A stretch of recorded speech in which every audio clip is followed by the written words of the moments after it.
Take a look here at Hosea, the book of Hosea, Hebrew Bible.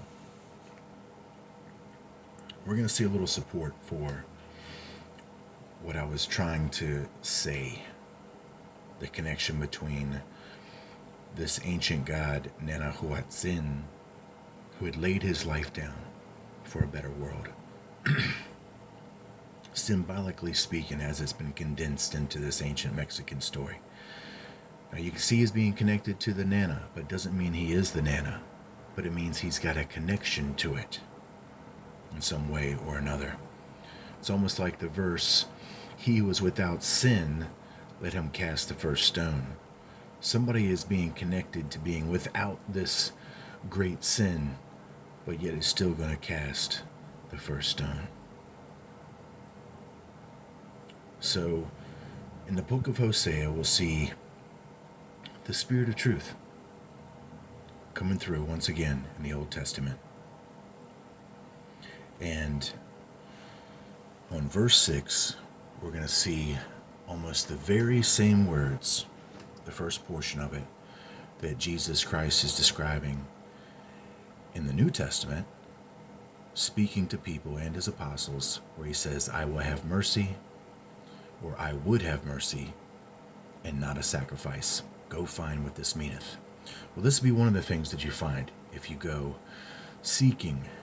He promises you will find.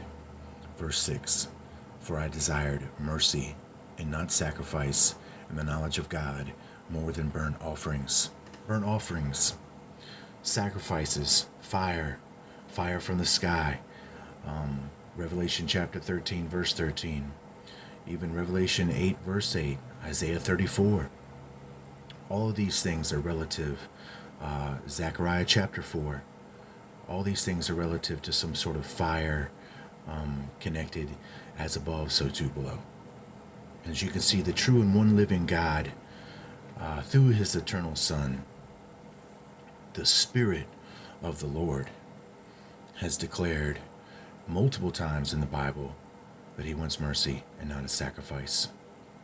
So I could see this being portrayed as well for this Nenahuatzin, who actually knows the correct, at least, way to make a world better is to sacrifice your lesser natures, even some of your material desires, for the betterment of everything.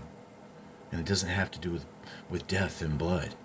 No, it just means you loving God with all your might, respecting what he's given you, and then love your neighbors yourself. That's pretty much the type of fullness of that sacrifice that some people would perceive as a sacrifice, but when you really love your brothers and sisters, it's hardly a sacrifice. It's more a service of friendship. It's something that you don't even have to think twice about.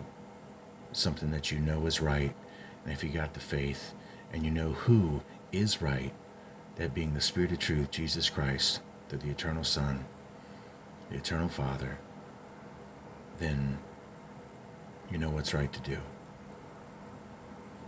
When you put yourself to the side in situations like this, and you bring about an enlightenment of a better world through truth, not deception and treachery, not lies, and not buying people off. So let's just simply go back to Matthew chapter 9, right? Chapter 9. That'd be 69, wouldn't it? Hosea chapter 6. Now Matthew 9, 69. Now 69 is associated with Cancer. Cancer is July, June 21st, July 22nd, right? Timing of Cancer. And that'd be the summer solstice, right? So, or we get a connection with the timing of Cancer, summer solstice. And we can see that Cancer is 69. And then I did a video series entitled July Equals Sacrifice, in which we saw some sort of mock sacrifice take place at a movie theater with that James Holmes guy and a bunch of people watching Dark Prince Rising on the screen. Okay? So Jesus is saying that he's going to have mercy and not a sacrifice. And we can see it's relative to ancient times as well. So I could see it now, the fulfillment of this Nana Huat Zin individual had made the appropriate sacrifice, put himself to the side for the truth of others. And I can imagine he came out all right. And we're going to show some other connections with that and what that means. So in verse 13, but go ye and learn what that meaneth. I will have mercy and not a sacrifice. For I am not come to call the righteous, but sinners to repentance. Incredible. When you read that with Hosea 6, and then you read this here with chapter 9, it's incredible. And it's even on verse 13, because then that brings us to Revelation 13, verse 13, which is the ultimate fulfillment of their vengeance, aka sacrifice. Once again, this fire, burnt offering, so to say, that of course God doesn't require, as he's saying it right here.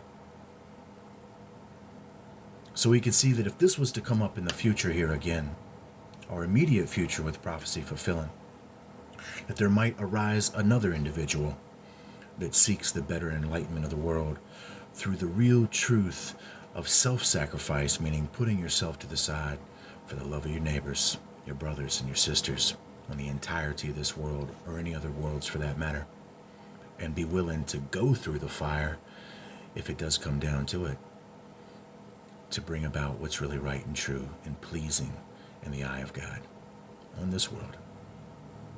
And of course, the Spirit of Truth said he'll go through it with you. And if you trust in him, you'll be all right. There can be many people that perform this type of real altruistic service to make the world a better place, but instead there's far too many people that do the opposite, that seek to destroy others, attack others, stalk others, even kill others to achieve their global dominance. That's how you achieve it. Well, it's the very thing that's made it the way it is. It's the very thing. You're basically still trying to self-conquer yourself. These are your own ambitions and desires, at least the perspectives that you still entertain, of like-minded people in which you follow into darkness. And you really should be going into the light of truth, not deception. So Jesus Christ is once again leading us in the correct direction of interpretation of ancient history, at least for the things that I can see concerned with it. So I would imagine now that we could look over here, and we're going to see IGNIS COELO, something of that pronunciation. And this is going to be from a book entitled Worlds in Collision. Interesting enough, it is going to start at page 23, 230. And I've got another interesting connection with another book that's going to have this start at 203. And anybody not familiar, that's my address, 203. So we probably are not going to have time to read the entirety of this, so I will return and read it. But we're going to see our connection to the bubonic god. And we could look right here for some confirmation. The bubonic god, and that was once again Nana Huat Zin, the image that you see here, this individual. And then we're going to see the very same thing show itself here. And let me look for it.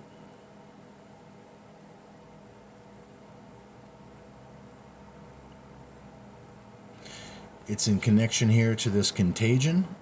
Anybody ever heard of the bubonic plague before? And then here it would be over here on the side. Bubonic. Now when I return, I'm going to show you that this Nana Huat Zin, being called the bubonic god here in ancient Mexico, is a misunderstood residual event memory of another deified persona in ancient Egypt that was revered as a deity holding a mouse in the palm of his hand.